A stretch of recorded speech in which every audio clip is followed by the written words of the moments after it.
और कहीं दूर दराज सचखंड में सतलोक में ब्रह्म बैठा नहीं। ब्रह्म तो अपनी सृजना को बनाकर उसमें ही रम गया है, सब जगह है। कोई विशेष स्थान या भौगोलिक क्षेत्र ब्रह्म का नहीं। जब शराब पी लेता है कोई व्यक्ति, तुम्हारे अचेतन में क्रोध तो है ही। वह खोल देता है तुम्हारी रगों को और झट से तुम्हारे अचेतन में से क्रोध निकल के चेतन में आ जाता है और तुम आग बबूला हो जाते हो।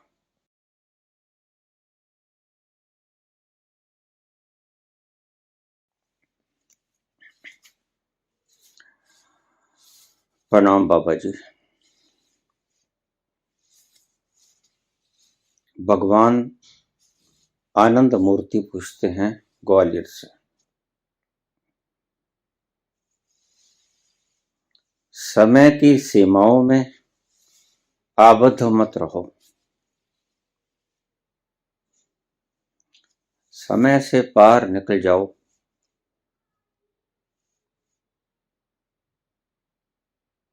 सुख ही सुख चारों तरफ मिलेगा।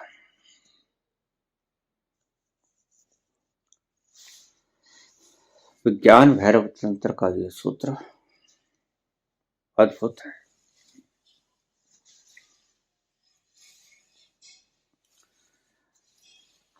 प्रश्न बहुत पहले पूछा गया था, रख लिया था मैंने। जब कभी विज्ञान भैरव तंत्र पे बोलूंगा तो इसका जवाब दे दूंगा। समय की सीमाओं में आबद्ध मत रहो। एल्बर्ट आइंस्टीन कहते हैं कि time is the fourth dimension.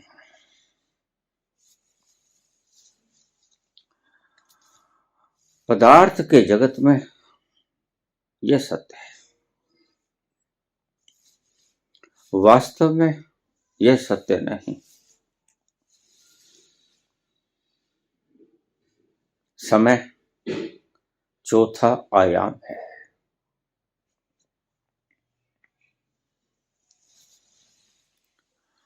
विज्ञान भैरव तंत्र का ये सूत्र है, बड़ी शांति से सुनना है।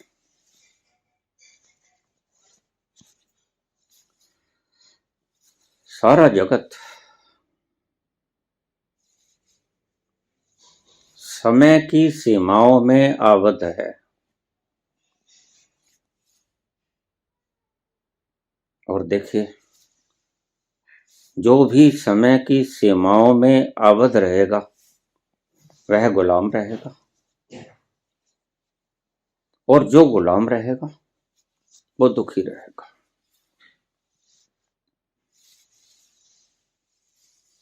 इस शब्द को फिर सुन लेना, जो भी व्यक्ति समय की सीमाओं में आबद्ध रहेगा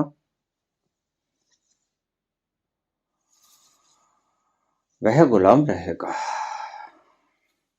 और जो गुलाम रहेगा वह आबद्ध रहेगा, वह दुखी रहेगा, बंधा रहेगा। अद्भुत शब्द है विज्ञान भैरव तंत्र का।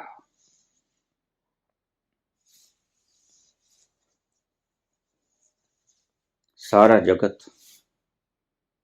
अगर दुखी है तो उस तल पर बैठा है जहां समय है। अगर ब्रह्म इतना सुखी है तो उसका एक कारण यह है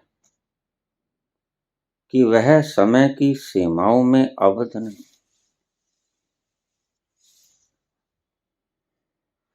समय बंधन है, समय बांधता है। इसलिए जो व्यक्ति समय का पाबंद होता है उसे तुम अनुशासित व्यक्ति कहते हो, मैं उसे दुखी व्यक्ति कहता हूं।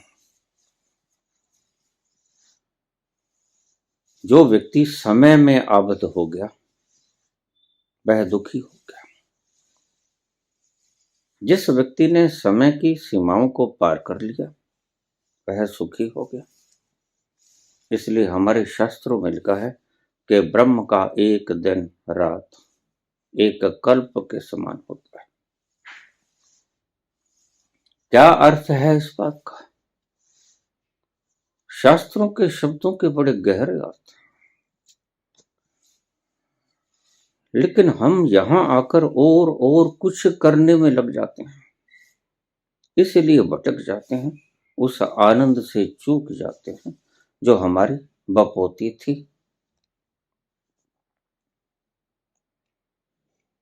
ब्रह्म का एक दिन रात एक कल्प के समान होता है। उसका अर्थ यही है कि वहां आनंद ही आनंद है, वहां कोई बंधन वेड़िया नहीं, वहां कोई जकड़ता नहीं तुम्हें, वहां दुख नहीं।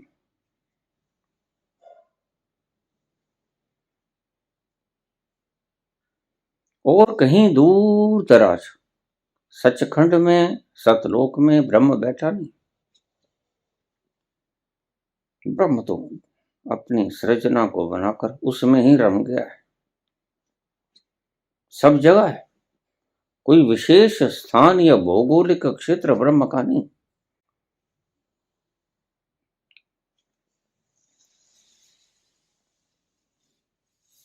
इन तथाकथित मार्गदर्शकों ने तुम्हें गुमराह किया है, तुम्हें बांध दिया है, सीमाओं से, समयों से, क्षेत्रों से तुम्हें बांध दिया है। ये बंधन में खुद बंधे बंधे तुम्हें भी बांध देते हैं। ये कभी मुक्त हुए नहीं, इसलिए तुम्हें मुक्त करने की चेष्टा नहीं करते। यही सत्य है। समय की सीमाओं में आबद्ध मत रहो। अगर समय की सीमाओं में आबद्ध रहोगे तो दुखी रहोगे। आपने कभी देखा कि दुख के क्षण लंबे होते हैं? किसी बीमार के पास अगर रात गुजारी हो बैठ के जाग कर, तो वह एक कल्प के समान बीतता है, बीतती नहीं। समय चलता ही नहीं। दुख के लम्हे बड़े लंबे होते हैं।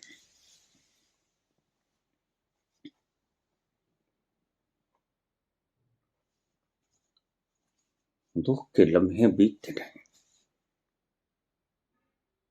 और सुख के लम्हे पता नहीं चलता कब बीत गए। सुख के लम्हे तुम कहते हो बस इतनी ही देर, अभी अभी तो आए हो, अभी अभी तो आए हो, बहार बन के छाए हो।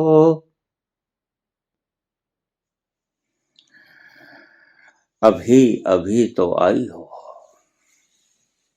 बहार बन के छाई हो। हवा जरा महक तो ले,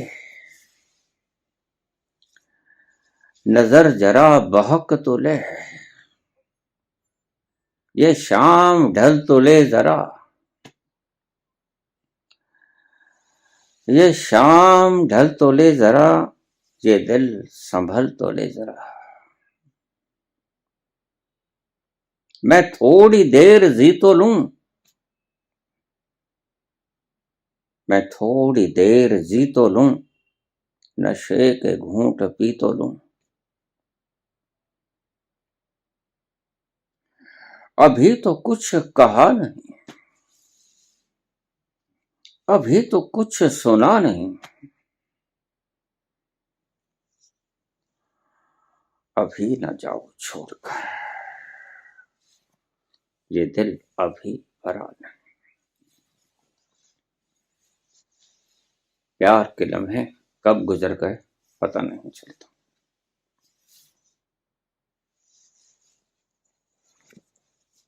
समय की ऐसी करामात क्यों होती है?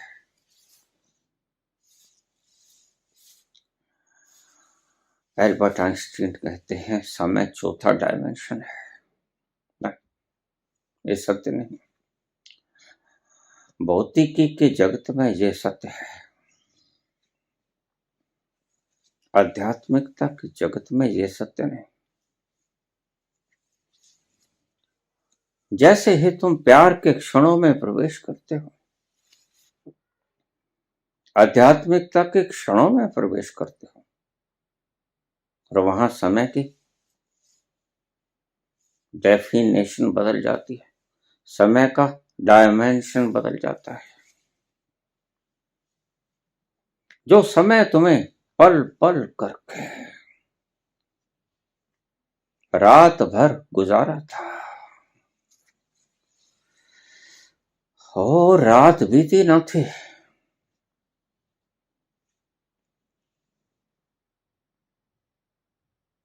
और तुम मरे मरे से जी रहे थे।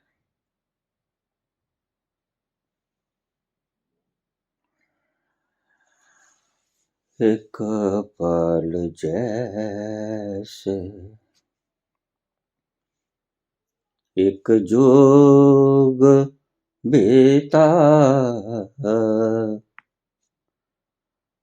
एक पल जैसे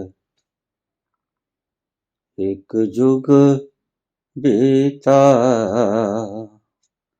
जुग बीते मुझे नींद न आई। पूछो न कैसे मैंने रैन बिताई। एक पल जैसे एक जुग बीता, एक पल जैसे एक जुग बीता, जुग बीते मोहे नींद न आई। पूछो न कैसे मैंने रैन बिताई। इंतजार के लम्हे बड़े लंबे होते हैं। ये वक्त की डेफिनेशन इतने क्यों बदल गए? ये तो तुम्हारे संसार के नियम है। हॉस्पिटल में बैठे होते हो, मरीज के सराहने बैठे होते हो, तो रात कटती है, सुबह आती है, मर मर के जीते हो हर पल, और समझते हो कि बस दिन होने ही वाला है, भोर होने ही वाली है, और देखते हो कह रहे ये तो अभी 15 मिनट ही गुजरे,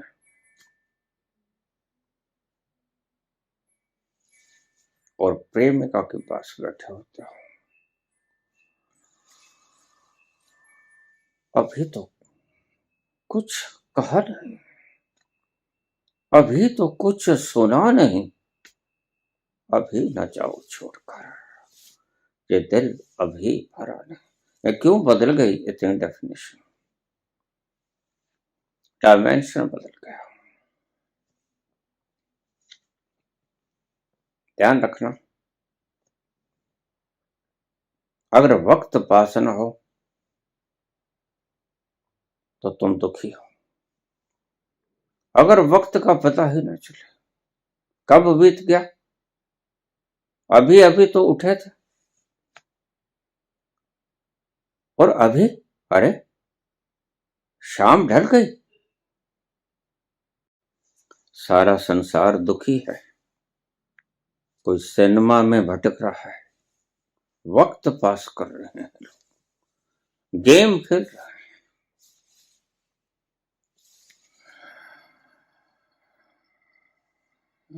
दुखी है,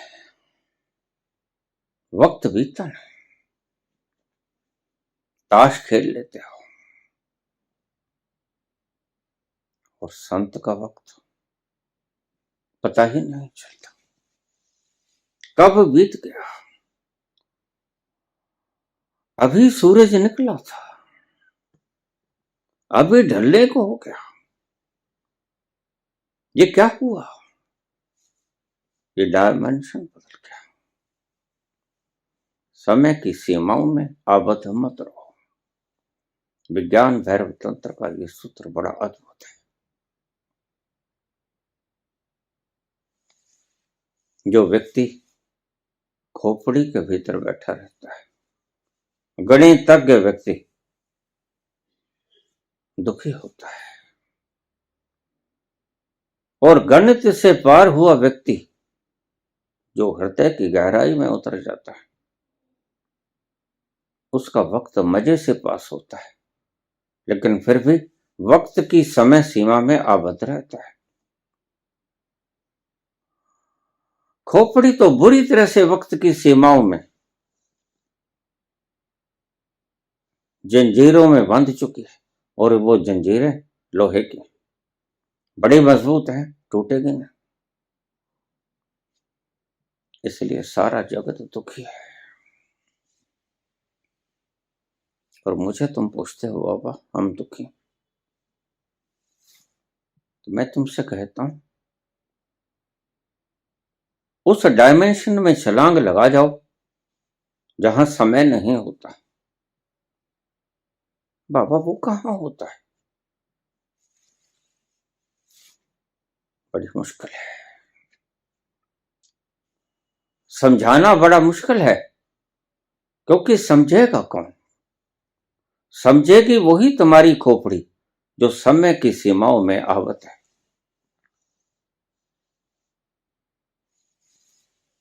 और वह समझ में आता नहीं।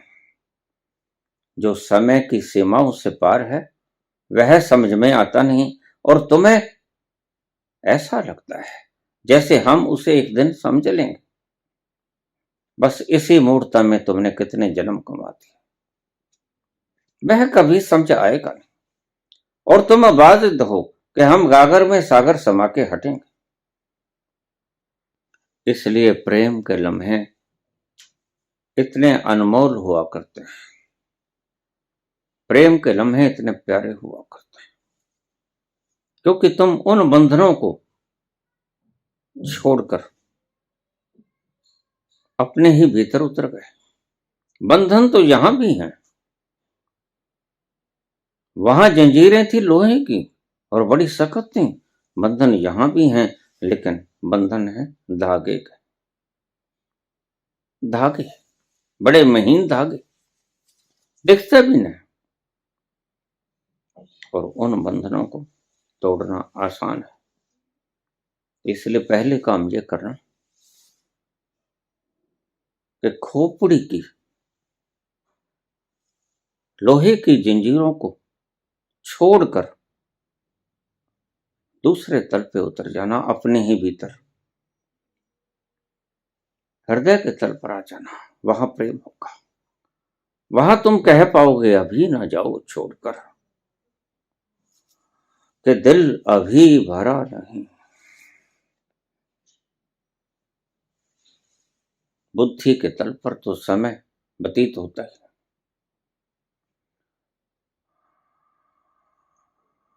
कितनी उठा पटक करते हो तुम समय व्यतीत करने के लिए। राजनीति खेलते हो, शतरंज की चालें चलते हो, कितनी कितनी बेईमानियां नहीं करते हो तुम। ताश खेलते हो, फिल्म में जाते हो। बस ये सारी बातें एक चीज का परिचय कर कि तुम दुखी हो, तुम सुखी ना। और विज्ञान भैरव तंत्र कहता है कैसे तुम सुखी हो जाओ। बस उसका उद्देश्य यही है। वो तुम्हें तरकीबें बताता है, इस छोर से उस छोर से उस छोर से, अलग अलग रास्तों से तुम्हें बताता है कि किसी न किसी तरह तुम परिधि से केंद्र की तरफ मुड़ जाओ। भरपूर कोशिश करता है। संत सारा दिन इसी कवायद में जुटे रहते हैं।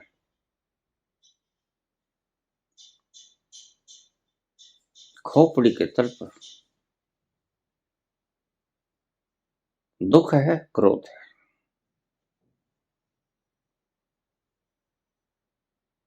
और इतना क्रोध है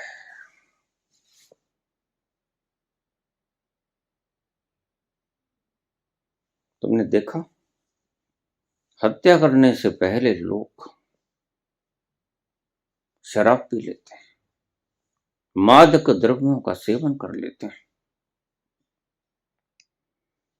बेहोश हो जाते हैं। क्या होता है शराब पीने से? शराब, थोड़ा गौर से समझना, शराबी व्यक्ति से समझ लेना, यह एक आध्यात्मिक फार्मूला भी है। इसलिए शराबी व्यक्ति इसको जरूर सुने। क्या होता है शराब? कातिल कत्ल करने के लिए पीता है और साधक साधना में उतरने के लिए पीता है। घबराना मत, ये शब्द थोड़ा चोट करेंगे। कुछ डेरापंथी लोगों की भावनाओं पर चोट होगी, घबराने की आवश्यकता नहीं।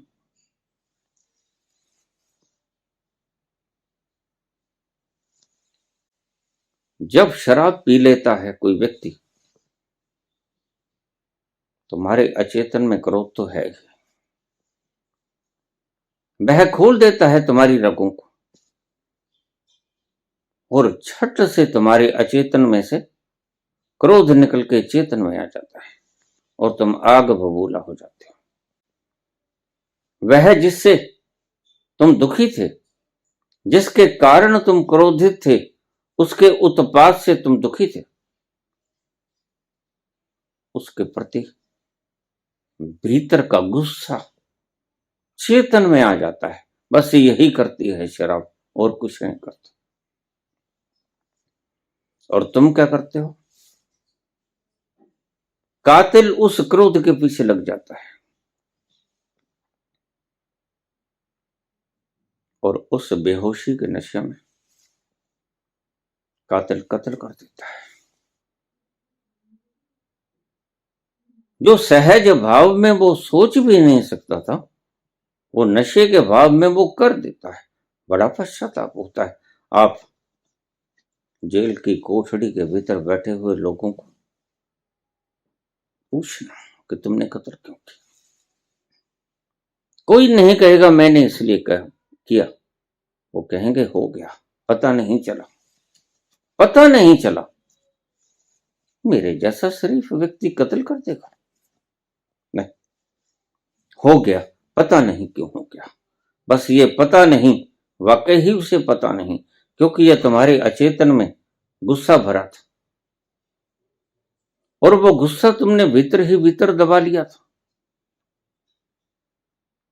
और जैसे ही तुमने शराब पी, रगें खुल गईं,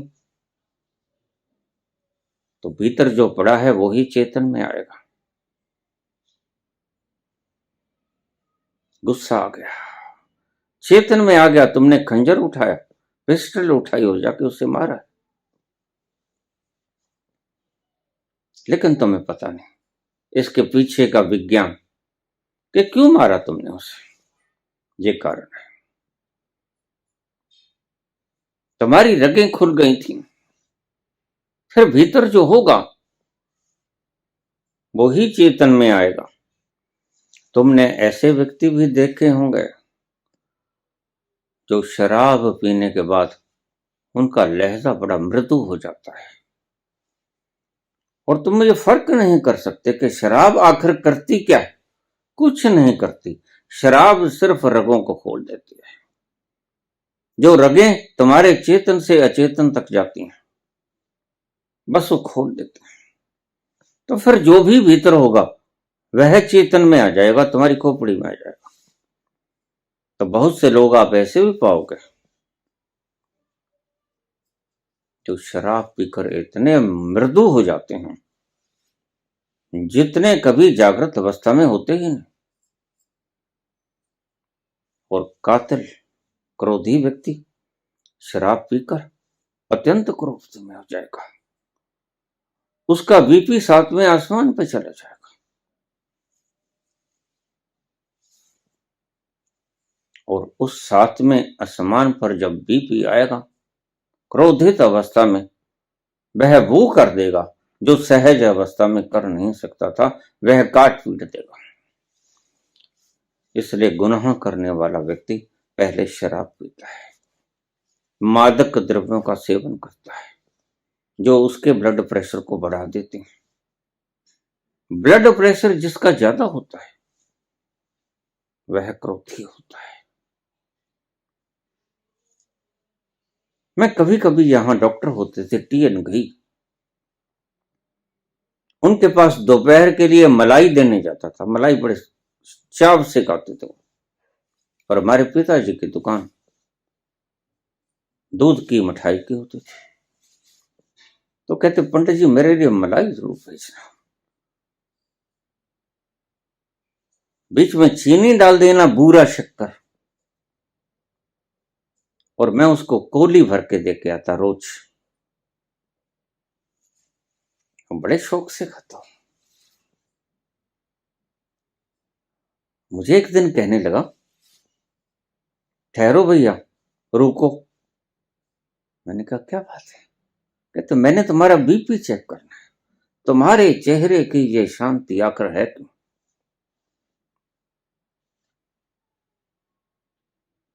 वह खोजी डॉक्टर था, बड़ा प्रतिभावान था, आसपास के क्षेत्र में मशहूर था। Doctor TN Ghai, Trilokinath Ghai. तो उसने मेरा बीपी चेक किया। कुछ ज्यादा उम्र भी नहीं थी, यही 19-20 की उम्र थी, जवानी की उम्र, भरपूर जवानी की उम्र।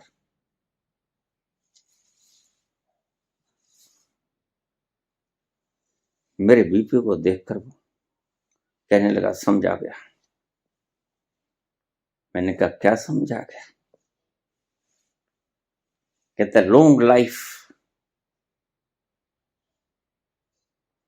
आपका बीपी है 170। उसका क्या अर्थ होता है? उसका अर्थ होता है कि तुम बड़े शांत हो, बुद्ध जैसे शांत हो।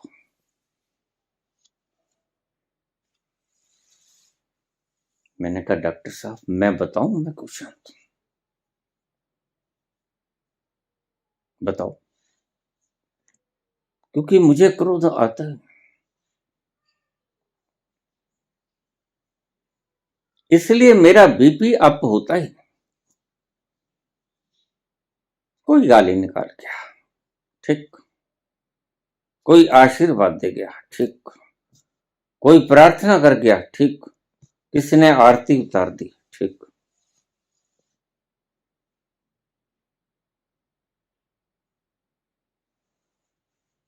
कहते बात तो ठीक है। जिसको क्रोध नहीं आता उसका बीपी नहीं बढ़ता। इसलिए मैं तुमसे कहता हूं कि क्रोध को वासना क्यों कहा गया, क्रोध को दुश्मन क्यों कहा गया? क्योंकि वो तुम्हारी सूक्ष्म तंतुओं को नष्ट कर देता है। इसलिए संतों ने कहा कि क्रोध मत करना, उन चीजों से बचना जो तुम्हें क्रोध पैदा करते हैं।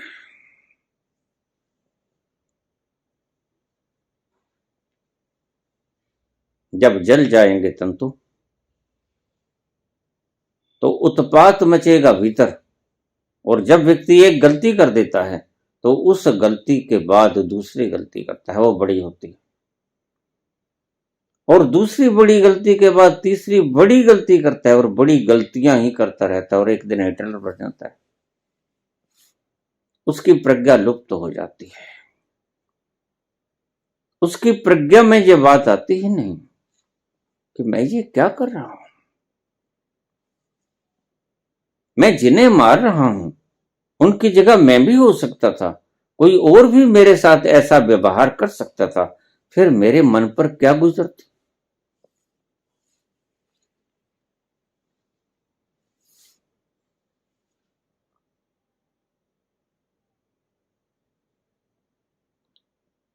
गुरजेफ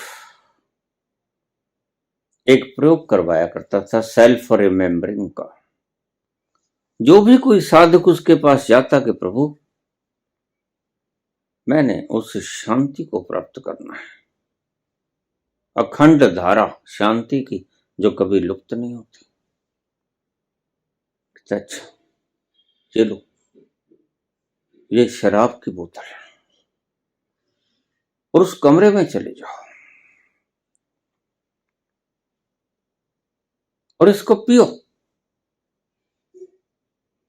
और इसको पीकर भीतर से जो गर्दो गुबार है उसको निकाल देना। कमरे बंद हैं, तुम्हारी आवाज बाहर नहीं आएगी, और आएगी भी तो कोई बात नहीं, हमें पता है क्या होगा।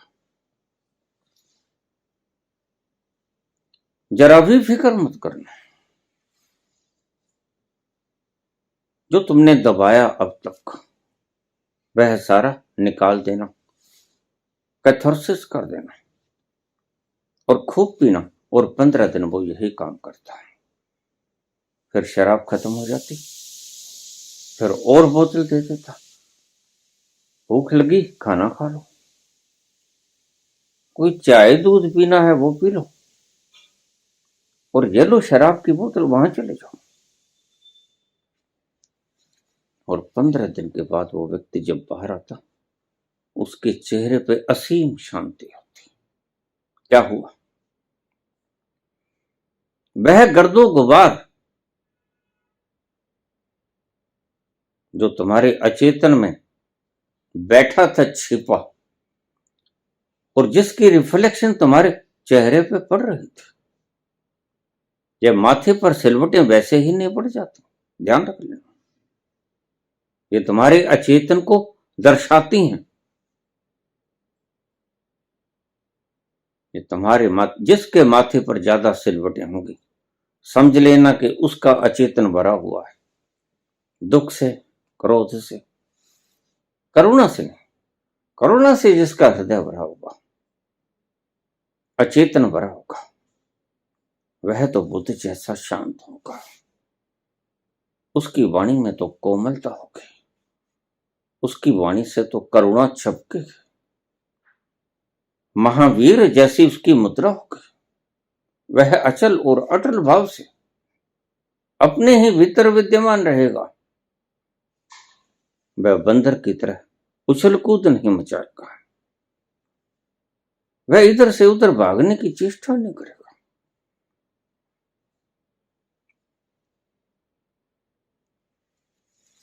15 दिन के बाद जब वो व्यक्ति बाहर आता तो वो वही नहीं रहता जो भीतर गया था। वह बिल्कुल परिपूर्ण बदलकर बाहर आता है। सारा कूड़ा करकट जो उसने दबा लिया था, सारा शराब बाहर निकाल देती। शराब रगों को खोलती है। बंधुओं, पीने मत लग जा। ये सोचो बाबा ने मूक सहमति दे दी है, ऐसा मत करो। मैं इसे एक आध्यात्मिक प्रोसेस के रूप में ले रहा हूं। शराब ही एक ऐसी चीज है जो रगों को सबसे ज्यादा पहले खोलती है, और कोई नशा ऐसा नहीं। मैं मेरे मित्रों के पास बैठा था, थोड़ा जुकाम लग गया था, खांसी हो गई थी, गला खराब हो गया था। शराबी थे सभी, शाम को बोतलें खुल जाती थी, सर्दी थी ब्रांडी भी पी लेते, और भी अन्य अन्य तरह की फौजी शराब पी लेते। एक दो व्यक्ति फौजी भी थे उनमें से। मैं खांसता, जुकाम होता, मुझे कहने लगे ऐसा करो भैया, ये थोड़ा सा एक पैक तुम पी ले लो। मैंने कहा मैंने कभी पिया नहीं। कहते नहीं, ये दवाई के रूप में तो ले सकते हो आप, सभी दवाइयों के भीतर घोल के रूप में अल्कोहल विद्यमान होती है, अल्कोहल में ही घुलती हैं ये दवाइयां। तो क्या है, थोड़ा सी पी लो। मैंने कहा फिर तुम ऐसे करो, जो ऊपर का ढक्कन है ना वो मुझे एक दे दो। तो हंसने लगे, वो तो बोतल खत्म करने वाले व्यक्ति थे। एक ढक्कन? मैंने कहा हाँ। मुझे 2 ढक्कन उन्होंने पिला दी, ऊपर के 2 ढक्कन। तो मैंने कहा थोड़ा सा इसको गर्म कर लें, इसमें गर्म पानी डाल लें। वो कहते नहीं, इसको ऐसे ही पीना होता है। अब मैंने वो 2 ढक्कन पी तो लिया, लेकिन मैं तो वहां बैठ गया, 11 बज गए। सभी ने अपनी सामान खत्म कर दिया। मुझे कहने लगे चलो भैया घर नहीं चलना क्या? मैंने कहा घर घर कहाँ चलना है, यही घर है। तो उन्होंने कहा इसके तो चिढ़ गई भाई। एक व्यक्ति की ड्यूटी लगाई कि चलो तुम इनको घर छोड़ के आओ, कोई ज्यादा दूर भी नहीं था घर। तो मुझे साइकिल के ऊपर बैठाया, देखना भैया लुढ़ को मत जाना, 2 डाटी शराब के पी।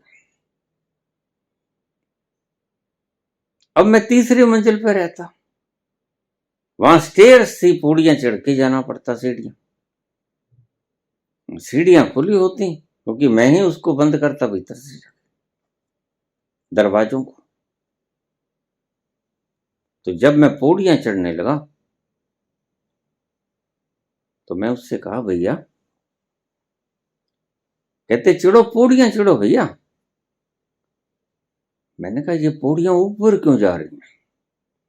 ऊपर कहाँ जा रही हैं, पौड़ियां तो वही है। अरे नहीं ये ऊपर जा रही हैं। उसने कहा इसको तो ज्यादा चढ़ गए। जिंदगी में उन्होंने मुझे कभी ब्रांडी नहीं पिलाया।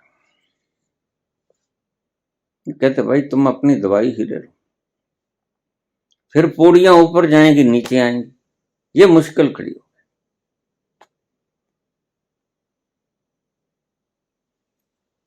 जितना कचरा है भीतर का, शराब बाहर निकाल देते हैं। गुरजेफ यही प्रयोग करता, इससे पहले कि मैं फर्श के ऊपर इत्र छिड़क दूं, इससे पहले कि मैं तुम्हारे पात्र के भीतर अमृत पटक दूं, भर दूं इसको अमृत से, इसको अच्छी तरह से मांझ लेना शुभ होगा, यही मैं तुमसे कहता हूं। और जब मैं मांझता हूं तुम्हारे गंदे पात्र को तो तुम गालियां निकालते हो मुझे। अरे बाबा ये क्या कर रहे हो, ये ऐसे थोड़ी है। और कैसे, ये तो ऐसे है। तो फिर तुम वहां चले जाओ, यहां क्यों आए थे? किसने बुलाया था? गुरु इंतजार करता है, तुम्हारा पात्र तुम खुद ही मांझ लो।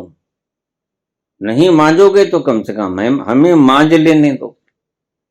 हम मांझते हैं तो तुम्हारी रड़के निकलती हैं, और तुम उसी गंदे पात्र को लेकर सामने खड़े हो। तो बाबा इसमें डाल दो ना थोड़ा सा अमृत।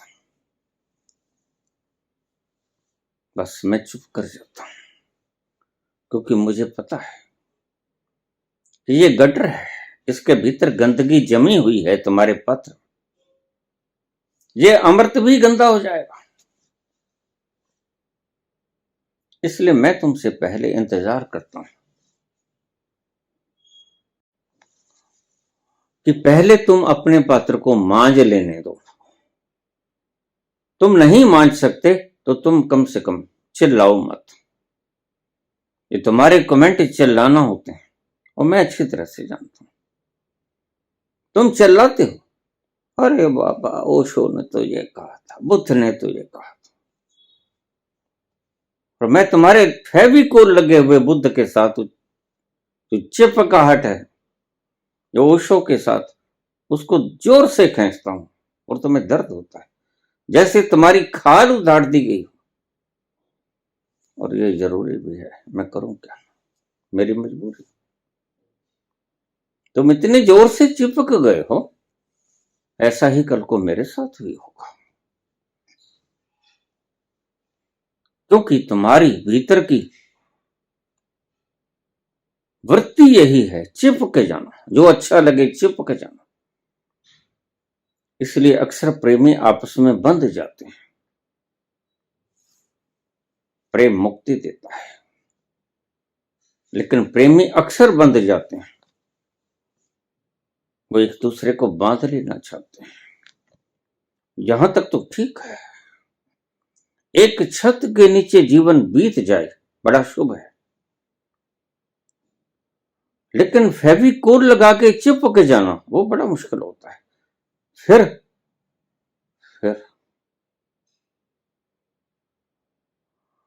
लड़ाई झगड़े शुरू होते हैं, पंचायतें बुलाई जाती हैं, अदालतों में मामले जाते हैं। वही प्रेमी जो कहते थे अभी ना जाओ छोड़कर, ये दिल अभी भरा नहीं, वही अदालतों में पहुंच जाते हैं। क्या हुआ? बस ये चिपकाहट। तुम थोड़ा दूरी बना के ना रह सके। अगर चिपकते ना तो आज ये नौबत ना आती।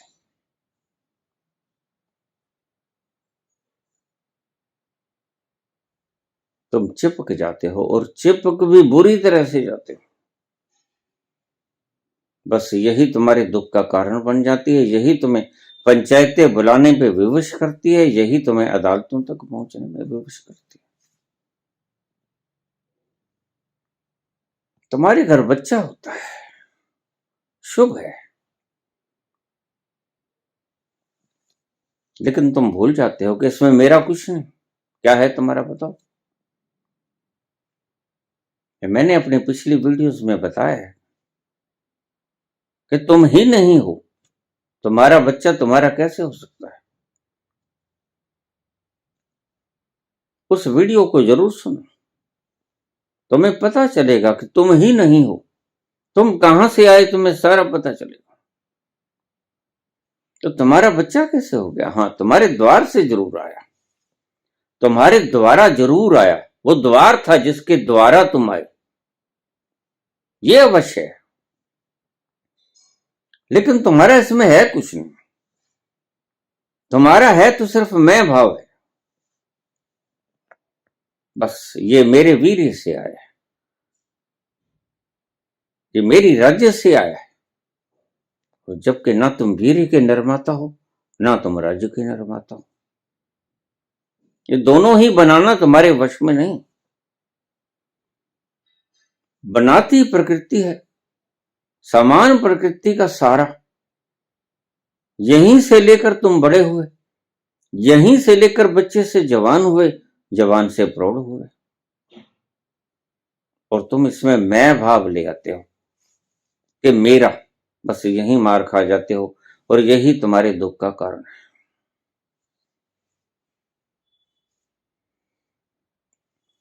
बुद्ध का मैं भाव उखड़ जाता है,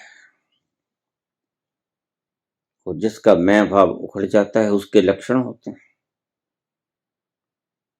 मैं भाव उखड़ा, इसीलिए कपिल वस्तु का साम्राज्य छोड़ा गया, पत्नी छोड़ी गई यशोधरा, पुत्र छोड़ा गया राहुल, मैं छोड़ा गया, ये चिपकाहट छोड़ी गई, तो बाहर का सारा पदार्थ छूट गया, और ऐसे चले गए जैसे इनका यहां कुछ भी ना हो। चल हंसा उस देश, चल बुलिया चल उथे चलिए। वहां चले गए और खोज लिया गया। जो कांटा चुभ रहा था, पीड़ा दे रहा था, वह खोज लिया गया। और बुद्ध बड़े भाग्यशाली निकले। मात्र 6 वर्ष में खोज लिया गया। महावीर को 12 वर्ष लगे, लेकिन प्यास थी गहरी। प्यास पर डिपेंड करता है। एक व्यक्ति के पास कोई राहगीर आया, कहता भाई मैंने फला गांव में जाना है, भला कितनी देर लगेगी? तो वह व्यक्ति उसके साथ हो लिया कि चलो। कोई 10 मिनट के करीब उसके साथ चला, और 10 मिनट साथ में चलने के बाद वो कहने लगा भाई वहां जाने में आपको पूरा दिन लग जाएगा, सूरज ढल जाएगा, सांझ ढले तुम उस गांव में प्रवेश करोगे। और राहगीर तो बड़ा हैरान हुआ, कहता माजरा क्या है? यही कुछ बताना था तो वहीं अपने घर के सामने डोडी के ऊपर खड़े खड़े मुझे बता देते कि भाई शाम तक पहुंचोगे। तो वो आदमी हंसा, कहता यही तो मुझे पता नहीं था, तुम्हारी चाल भी तो देखनी थी चलने की, किस गति से चल रहे हो, उससे ही अंदाजा लगेगा कि सफर कितनी देर में तय होने वाला है। जाना कितनी दूर ये तो मैं जानता हूं, लेकिन तुम्हारी चाल मैंने अभी देखी है। तो चाल मैंने अब देख ली, और मैं पक्का कह सकता हूं कि सांझ ढले सूरज और तुम वहां पहुंच जाओगे। बस ऐसे ही चाल देखनी होती है। तुम जेट से भी पहुंच सकते हो, और तुम कार से भी पहुंच सकते हो, और तुम पैदल भी पहुंच सकते हो। रास्ता वही है, लेकिन माध्यम बदल गए। दीक्षा का माध्यम जेट है। बहुत से गुरुओं के पास गए बुद्ध, सभी से कुछ न कुछ मिला, लेकिन वो मिला जो बांधने वाला था, मुक्त करने वाला नहीं मिला। आखिर में अनार कलाम के पास पहुंचे। बड़ा शानदार संत था। उसने देखा यह पात्र तो बिल्कुल साफ है, जो व्यक्ति इतना त्याग करके आया है वह साफ नहीं होगा तो और कौन होगा। इसकी मुमुक्षा बड़ी गहरी है और सच्ची, प्यास बिल्कुल साफ है। यह उसकी तलाश में ही मारा मारा फिर रहा है। तो अनार कलाम ने, ये बातें आपको शास्त्र में नहीं मिलेंगी, अनार कलाम ने बुद्ध के ऊपर शक्तिपात किया और कहा कि तुम जाओ, जो तुम्हारा मन करता है वो करो, बस तुम कुछ मत करो, यानी तुम्हारी तरफ से कुछ मत करो, मेरा आदेश तुमसे सब कुछ करवा लेगा, तुम जाओ। और बुद्ध चले गए। गुरु कभी बांध के नहीं रखा करता, ये गुरु की पहचान होती है। गुरु तुम्हें कभी नहीं कहता यहीं बैठ जाओ, सिर्फ वही व्यक्ति कहेंगे बस ये डेरे में बैठ जाओ, और ये लो तस्वीर, और बस ये 5 नाम ले लो, ये बांस के पे चढ़ते रहो उतरते रहो, चढ़ते रहो उतरते रहो, और ऐसे ही जिंदगी बीत जाएगी, तुम प्राण छोड़ जाओगे और सतनाम श्री वाहेगुरु। वह गुरु जी का खालसा, वह गुरु जी की फतेह। फतेह हो जाती है आखिर।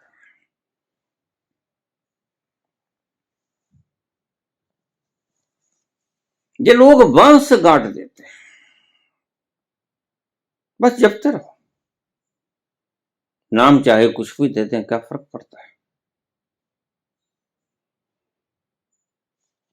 अल्फाबेट ही तो है, और अल्फाबेट से कभी परमात्मा मिला? तो अनार कलाम ने देखा, गुरु बड़ा दक्ष होता है। गुरु ने देखा ये तो कमाल का व्यक्ति है, इसका पात्र तो बिल्कुल साफ है, कहीं कोई धूल कण नजर नहीं आता, गंदगी तो बहुत दूर की बात है, यह योग्य है और गुरु के पास कोई कमी नहीं होती। लेकिन गुरु क्या करे, गुरु की मजबूरी है। मैंने अभी 5-4 दिन पहले एक वीडियो डाली, यही विज्ञान भैरव तंत्र, तो कमेंट करने वाले बड़े ज्ञानी होते हैं, यह बुद्ध से भी पहले के पहुंचे हुए होते हैं। तो कमेंट आया कि ये तो बोधि लोग हजारों साल से कर रहे हैं, लेकिन कितने पहुंचे, यही 5-7, इन्होंने गिन भी लिए। हजारों सालों से कर रहे हैं और कितने पहुंचे, 5-7। मैंने कहा मूर्ख, तुम तो एक हो, उन 5-7 में तुम भी तो हो सकते थे।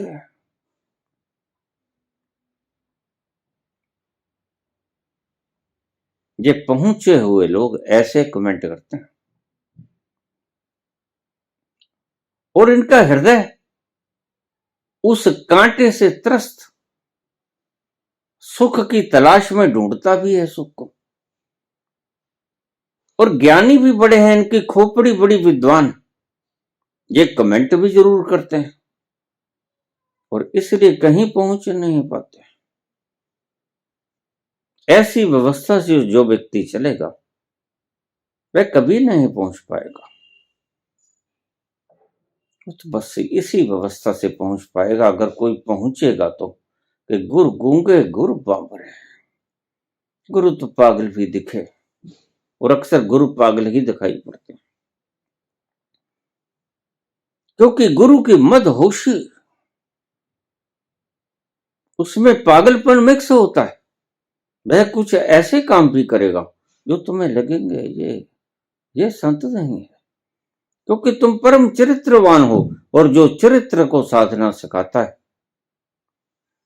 बड़ा तुम सोच सकते हो कि वह कभी आध्यात्मिक हो पाएगा? नहीं। इसलिए कृष्ण कभी चरित्रवान नहीं होते, न नानक कभी चरित्रवान होते हैं, न कबीर कभी चरित्रवान होते हैं। वह तो अपने अस्तित्ववान होते हैं, चरित्रवान नहीं होते। वह तो अस्तित्व के भीतर कूद जाते हैं, चरित्र के भीतर नहीं कूदते। और ये जो संस्थाएं तुम्हें चरित्र का निर्माण करना सिखाती हैं, ये सिर्फ बौद्धिक स्तर तक ही सीमित रह जाती हैं। इसलिए तुम्हें मिलेगा कुछ नहीं, तुम अंधे ही आए थे, अंधे ही चले जाओगे।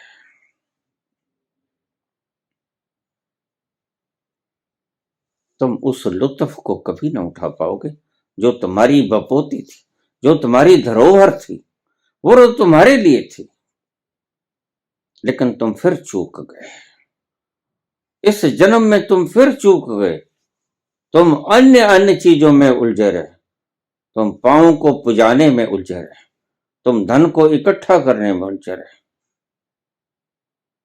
पदवियों को पाने में उलझे रहे, और ये पदवियां कहीं छूट न जाएं, इस फिक्र में उलझे रहे। तुमने पहरे बिठा लिए और तुम चूक गए। ऐसे ही कितने जन्मों से तुम चूकते चले आ रहे हो, और तुम्हें जगाने वाले जगाते रहते हैं। जगाने वालों की कभी अकाल नहीं पड़ी।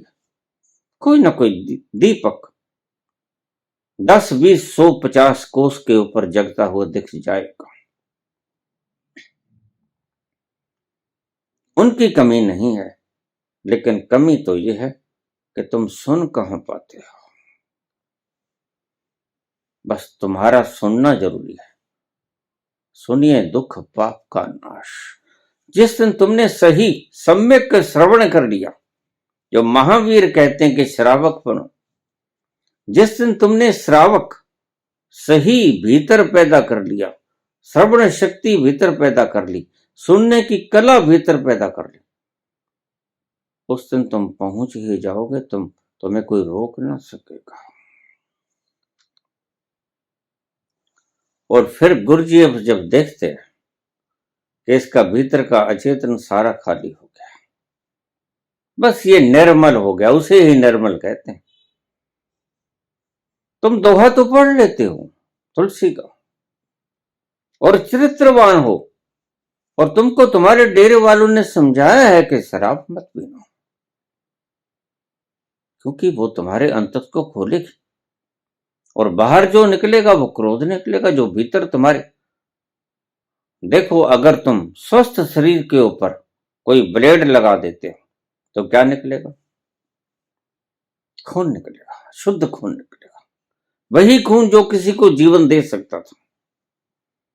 और अगर तुम किसी कैंसर के फोड़े के ऊपर वो ब्लेड लगा दो तो क्या निकलेगा? मवाद, दुर्गंध युक्त मवाद निकलेगा, सड़ांध होगी चारों तरफ।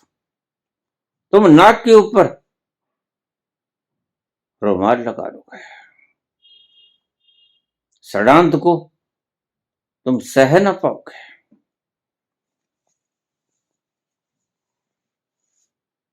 तो इनको यही डर होता है कि अगर इन्होंने शराब पी ली तो सड़ांध निकलेगी भीतर, पता ही है सड़ांध है तुम्हारे। और अगर सड़ांध हो तभी तो चस चस करती है ये सड़ांध। ये जो चस चसाहट होती है ना तुम्हारे भीतर, जिसे तुम दुख कहते हो, जिसे तुम आपाधापी कहते हो, जिसके कारण तुम पांवले कुत्ते की तरह इधर से उधर उधर से इधर घूमते फिरते रहते हो, कभी इस चैनल पर आ गए, कभी उस चैनल पर आ गए, कभी उस चैनल पर आ गए। ये पागलपन का कृत्य तुम तभी तक कर पाते हो जब ये भीतर कैंसर के कोड़े फोड़े में चस चस चस चस लगी रहती, रात भर नींद नहीं आती।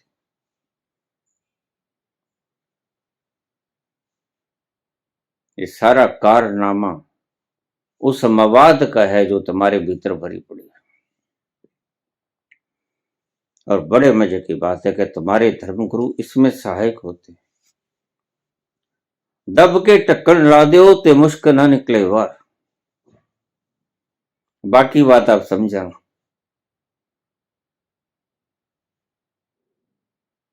बस इसके ऊपर ढक्कन लगा देना, इसको खोल मत देना, भीतर सड़ांध भरी पड़ी। लेकिन गुरुजी कहते हैं ये लो पहले शराब पिया, समझदार, प्रैक्टिकल किया हुआ है, और एक कमरे में बंद कर देते हैं, उछल कूद कर लेना, जो कुछ भीतर से जो भी कुछ गाली गलोच आए तुम कर लेना, जो क्रोध क्रोध निकले सब निकाल देना, जो भी कुछ निकले निकाल देना, तुम खाली होकर बाहर आना। बस जब शराब पीने से कुछ बाहर ना निकले, करुणा भी ना निकले, कुछ लोग शराब पी के, मैंने कहा, बड़े करुणावान हो जाते हैं, वो करुणा भी तुम्हारे भीतर भरी पड़ी है, वो भी ना निकले और क्रोध भी ना निकले, दोनों में से कुछ भी ना निकले, बस तुम सहज हो जाओ और सो जाओ।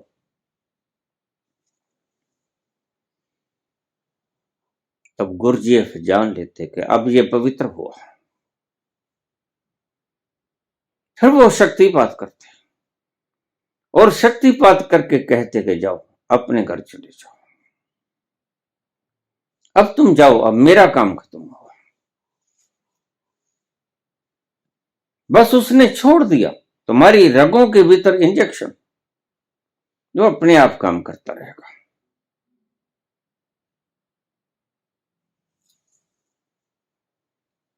उसने तुम्हारे बुढ़ापे की दवा तुम्हें दे दी, ये लो डेकाड्यूराबोलिन का इंजेक्शन, नेंड्रोलोन फिनाइल प्रोपियोनेट, तुम जाओ, अब तुम फिर 15 दिन के बाद आना, मैं मायना करूंगा कि तुम्हारी चेतना में कितनी बढ़ोतरी हुई। बस ऐसा ही अनार कलाम ने भेज दिया कि जाओ, अब जो तुम्हारा दिल करे वो करो। और दिल तो वही करेगा ना जो अनार कलाम ने उसके भीतर फेंक दिया, जो पात्र में भर दिया गया। जो पात्र में भर दिया गया वो खुशबू देगा आपको। अगर किसी गंधी ने आपके जेब के भीतर इत्र डाल दिया हो, वह आपको सुगंधवान तो करेगा ही ना, और तुम उस सुगंध के नशे में आनंद से जीवन को गुजार दोगे और तथ्यों को समझ पाओगे। तो बहुत कुछ किया, लेकिन अनार कलाम से ही गुरु थे। बाकियों ने चरित्र सिखाया और अनार कलाम ने देखा कि यह तो पत्र बड़ा साफ है, इसमें तो उंडेल देनी चाहिए, ये अमृत की सारी पात्र को भर देना चाहिए। और उसने भर दिया पत्र को और खिल गए बुद्ध।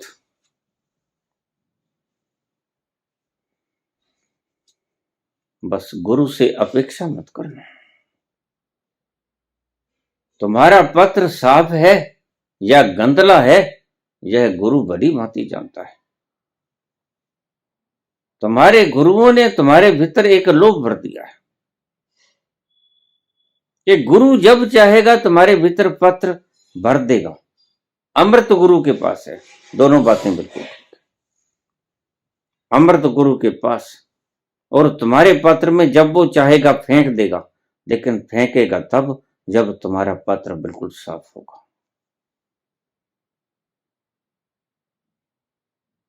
लोभ का विषय नहीं है, यह विषय है तुम्हारी क्वालिफिकेशन का, योग्यता का विषय है। तुम योग्य हो, तुम्हारा पत्र उस योग्य है जिसमें वो अमृत ठहर जाए। कहावत है कि शेरनी का दूध स्वर्ण पात्र में ठहरता है। मैं जानता तो नहीं, क्योंकि मैंने कौन सा शेरनी का दूध दोहा, लेकिन कहावत जरूर है। और इस कहावत के पीछे एक गहरा सत्य भी है कि गुरु का अमृत तभी काम करेगा अगर तुम्हारा पात्र सही है जिसमें उंडेला गया।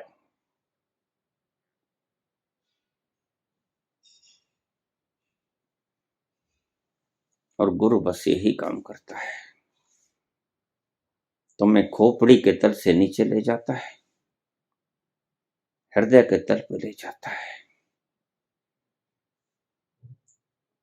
और हृदय के तल से नीचे तुम्हें तुम्हारे अस्तित्व में ले जाता है। बस इतना सा काम होता है गुरु। बाकी सब विधियां होती हैं, और उन विधियों को अगर न भी करो तो कोई जरूरत नहीं, क्या आवश्यकता है। इसलिए मैं सदा कहता हूं कि 112 विज्ञान भैरव तंत्र की ये विधियां 113वीं विधि भी है जो बाबा नानक की है। वो सब विधियों की विधि है। बाबा नानक स्पष्ट कहते हैं,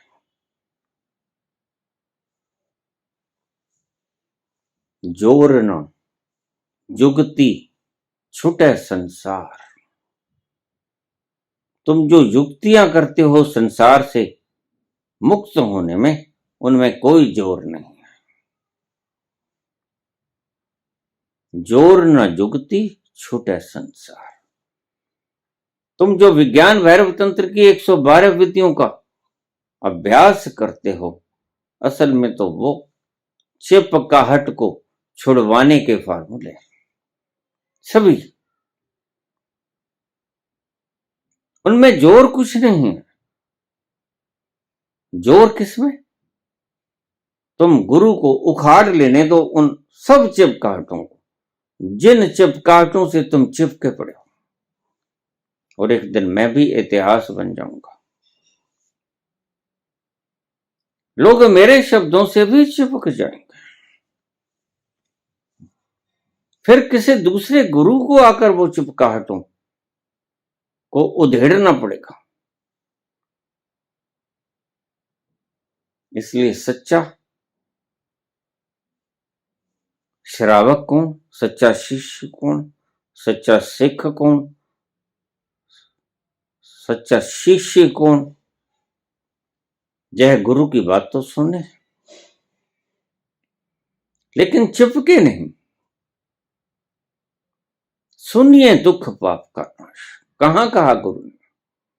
गुरु नानक ने बिल्कुल नहीं कहा कि चिपके जाना। गुरु नानक ने कहा कि सिर्फ सुनना और हृदय में उतार लेना। लेकिन तुम तो सिर के ऊपर उठाए फिरते हो। ये चिपकना है और भारी चिपकना है। आदर देना और बात है और हृदय में उतार लेना और बात है। तुम आरती उतारते हो, वो आरती आदर देती है। तुम हृदय में कहां आर्त भाव से पुकारते हो? जबकि आरती तो आर्त भाव से पुकारा गया एक पुकार थी। तुम पुकारते तो है ही नहीं। तुम तो सिर्फ आरती करते हो, रटी रटाई वही शिवानंद की। हृदय के भीतर से उत्पन्न हुई आर्त भाव से जो प्रार्थना थी वो तुम कहां कर पाते हो? और जिस दिन वो सही रूप से भीतर की अकुलाहट से उत्पन्न हुई आर्त स्वर से आरती तुम कर पाने में समर्थ हुए, तुम पाओगे तत्क्षण तुम मुक्त हो गए। ये धागे बड़े कोमल थे, ये धागे जंजीरें नहीं, ये धागे बड़े महीन हैं। ये थोड़ा सा हाथ पांव छिटकोगे और ये धागे टूट जाएंगे।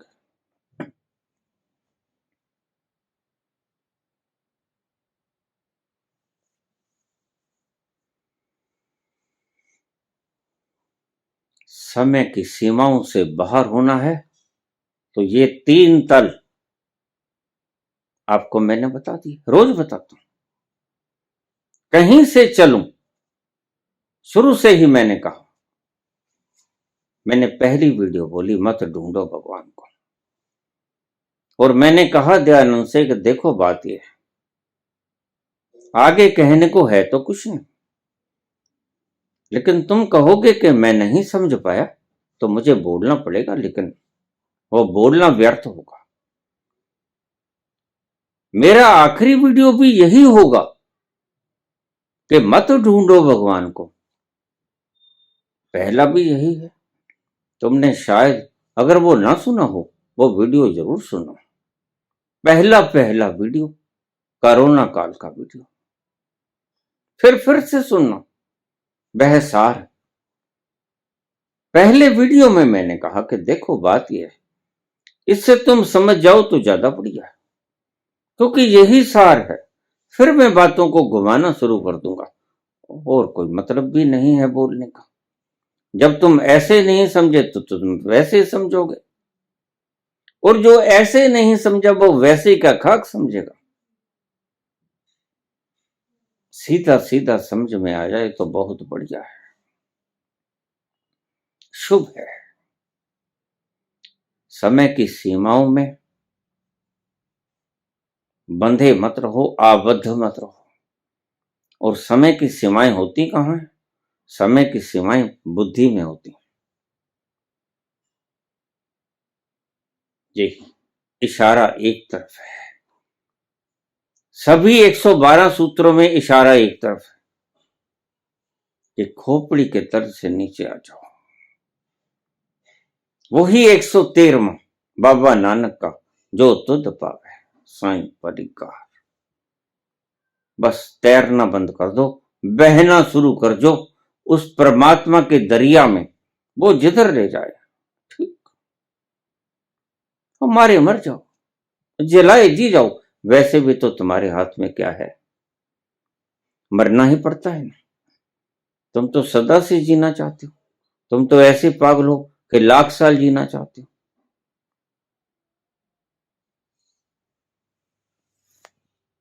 तुम तो ऐसे मूड हो कि 5-4 हजार साल जो व्यक्ति जी लिया, वो जिया तो नहीं, लेकिन तुम्हारी सिर्फ कल्पना में जिया। उस महावतार बाबा के तुम चरण छूते, क्या खासियत है भाई इसमें? यहीं उलझ जाते हो। मैं तुमसे कहता हूं कि लंबे जीवन को वैसे भी तुम लाखों सालों से जी ही रहे हो, बस घर बदल रहे हो। वो एक ही घर में बैठा है और तुम घर बदल रहे हो, इतना सही फर्क है। हो तो तुम भी उतने ही पुराने, लेकिन तुमने बहुत से घर बदल लिए और वो एक ही घर में बैठा है, तो इसमें क्या करामात है भाई। जो संतों को सिखाना चाहिए वो इन लोगों ने तुमको गलत रास्ते पर डाल दिया। मैं तुमसे सदा कहता हूं कि इन लोगों के चक्कर में मत फंस जाना। लंबा जीवन जीने की चेष्टा ही मत करना, क्योंकि तुम्हारा जो गंतव्य है, तुम्हारा जो लक्ष्य है, वो लक्ष्य है लंबा जीवन जीना नहीं, सुंदर जीवन जीना, प्रेम से भरा हुआ रसीला जीवन जीना। 2 घड़ी के लिए नाच कूद लो, नृत्य कर लो, हृदय की वीणा के ऊपर कुछ साज छेड़ लो, मस्ती का पैमाना गटक जाओ और आनंद के उन लम्हों का आनंद ले लो। तो लंबे जीवन की कोई जरूरत नहीं। छोटा सा जीवन, लाख साल के जीवन में अगर तुमने कुछ घड़ियों का आनंद माना तो धिक्कार है उस लाख साल के जीवन पर। मैं कहता हूं तुम 150 साल ही जी लेना, लेकिन प्यार के उन लम्हों को पी लेना। लंबी लंबी उमरिया को छोड़ो, लंबी लंबी उमरिया को छोड़ो, प्यार की एक घड़ी है बड़ी, प्यार कर ले घड़ी 2 घड़ी। क्या फर्क पड़ता है? एक व्यक्ति एक ही घर में बैठा 5-4 हजार साल से, और एक व्यक्ति 5-4 हजार साल में 150 घर बदल लिए। फर्क क्या है? तुम तो हो ना, तुम तो हो ना। बस ये लोग आपके भीतर एक भ्रांति को जन्म दे देते हैं। वो भ्रांति क्या है कि तुम शरीर हो, और तुम अगर शरीर हो तो तुम्हें अपने शरीर की अवधि को बढ़ाना चाहिए। यही जीवन है, बस यही मैं कहता हूं मूढ़ता है, जीवन नहीं। इन्होंने जाना नहीं कि एक भीतर ऐसा तत्व है जिसका जीवन लंबा नहीं होता, जिसका जीवन अमृत होता है, जो मरता ही नहीं। नैनम छिदन्ति शस्त्राणि नैनम दहति पावका। न मरता है, न कटता है, न जलता है, न गलता है, न सूखता है, न भगोया जा सकता है। न चैनम क्लेदन्तापो न शोष्यति मारुता। तो तंत्र का ये सूत्र, समय की सीमाओं में आबद्ध मत रहो, अपने काम धाम करो, वो करने पड़ेंगे, लेकिन उसके बाद जैसे ही तुम्हें फुर्सत मिले, समय की सीमाओं को पार करके उस क्षेत्र में प्रवेश कर जाओ जिसे भगवान कृष्ण ने स्थिति प्रज्ञ कहा। वहां कोई समय नहीं है, उसे ही ब्रह्म कहते हैं। और उसका अलंकार हमारे ही शास्त्रों में दिया है कि ब्रह्मा का एक दिन कल्प के समान होता है। बस इसके भीतर एक रहस्य छिपा पड़ा था कि वहां समय नहीं है। आइंस्टीन कहते हैं कि समय चौथा डायमेंशन है। मैं कहता हूं समय है ही नहीं। तुमने वहां पहुंचना है जहां समय समाप्त हो जाए। तुमने कभी देखा, तुम रात को सोए हो, तुम्हें पता होता है कितने घंटे हो गए? कहां चले जाते हो तुम? बस तुम वहीं चले जाते हो जो इस सूत्र में बताया गया है। समय के सीमाओं में आबद्ध मत रहो। तुम रात को जब सोते हो, गहन निद्रा में सोते हो, तो तुम उठ के नहीं बता सकते कि मैं इतने घंटे इतने मिनट सोया। समय की सीमाओं में आबद्ध मत रहो। क्यों? क्योंकि समय की सीमाओं के पार भी कुछ है, जहां मजे ही मजे हैं, जहां मस्ती ही मस्ती है, जहां खुमारी ही खुमारी है, जहां खुशबुएं ही खुशबुएं, जहां नृत्य ही नृत्य है, वो भी कोई तल है। बस संत तुम्हें बताता है कि वो भी कोई तल है। यही मत अटके रहना, यही जीवन मत गुजार देना। इस तल से नीचे खिसको, अपने भीतर प्रवेश करो, बाहर बाहर मत भटको। बहुत भटक लिए, सदा से तुमने यही काम किया है। बहुत जन्म बीते मेरे माधो, ऐ जन्म तुम्हारे लेखे, ये जन्म उसके लेखे कर दो। किसके लेखे? समय की सीमाओं से पार जो है, और वहां बड़ा सुख है, बड़ा सुख है। वहां आनंद ही आनंद बरसता है, वहां मस्ती ही मस्ती बरसती है। इसको शब्दों में व्याख्यायित तो नहीं किया जा सकता, लेकिन इसको पिया तो जा सकता है। इसको समझ तो नहीं लाया जा सकता, लेकिन इसका लुत्फ तो उठाया जा सकता है। तो आओ, इस सीमाओं से आबद्ध वक्त के इस तल को छोड़ें। इस वक्त के तल से परे जो समय की सीमाओं से पार एक तल है, वहां पर उतरने का प्रयास करें। वो अंतर्मुखी होकर मिलेगा। धन्यवाद।